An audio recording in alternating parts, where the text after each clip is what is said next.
Hi Aruna, thank you for being here. Thank you And so thanks much. for coming to Mashreq at COP.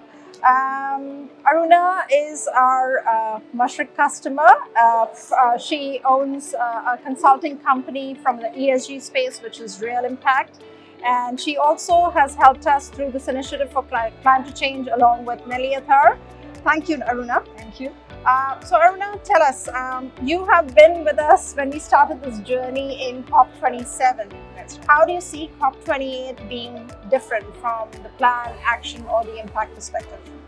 So I think it's always interesting to follow the journey, and Sharm el Sheikh in Egypt, COP27 really sets the foundation and the base for what's happening here in COP28, both for Mashreq and from the COP perspective.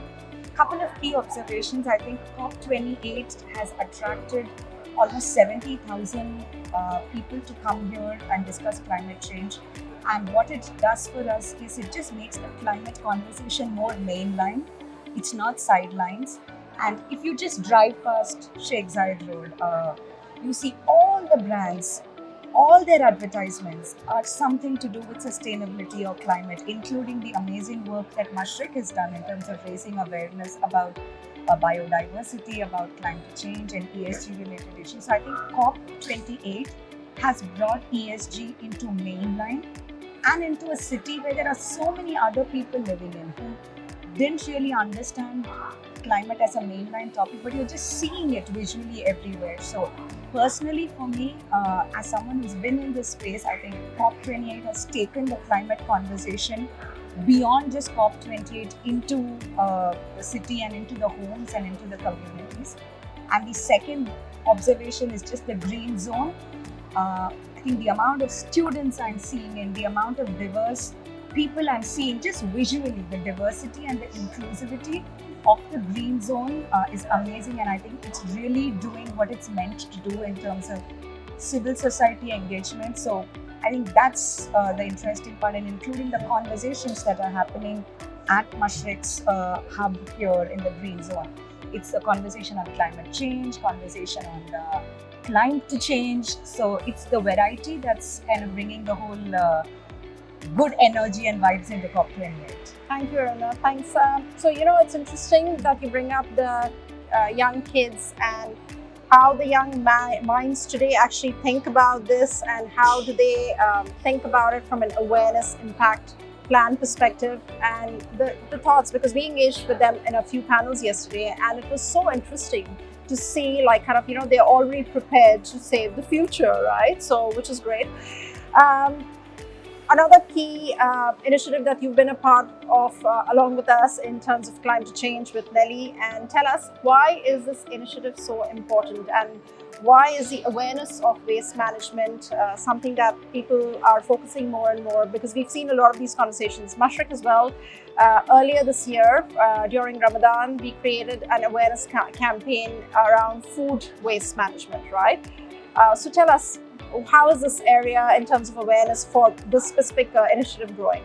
So I come from the waste management industry. I have worked and really got my hands dirty, I would say, with waste. That's a pun intended. That's pun intended. I think the most important aspect of waste is that's one area of action which is within the reach of every individual. All of us generate waste, and that's something which we can control, because sometimes climate change conversations can be very high level, very macro. And as an individual, you may think, you know what, that's just too big for me to contribute to.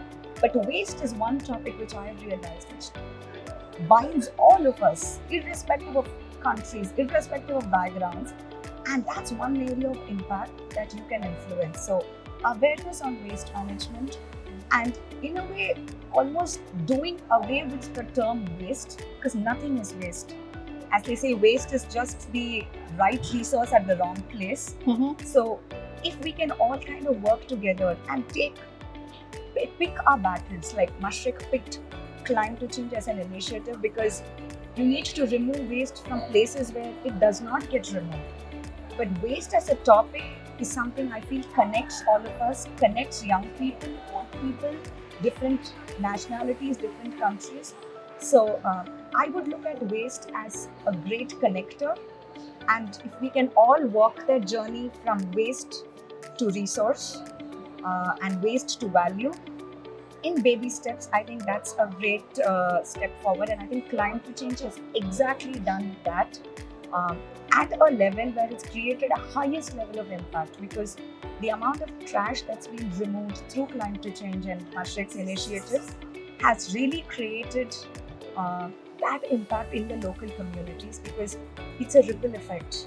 You do something little up there, but the positive effect of that really flows down. So I think waste is an initiative which is important, and I'm happy that Mashreq has picked that as an area of impact to address. So you do that with fellow climbers and people who you know all the time, right? So tell me, what was your experience during this climb?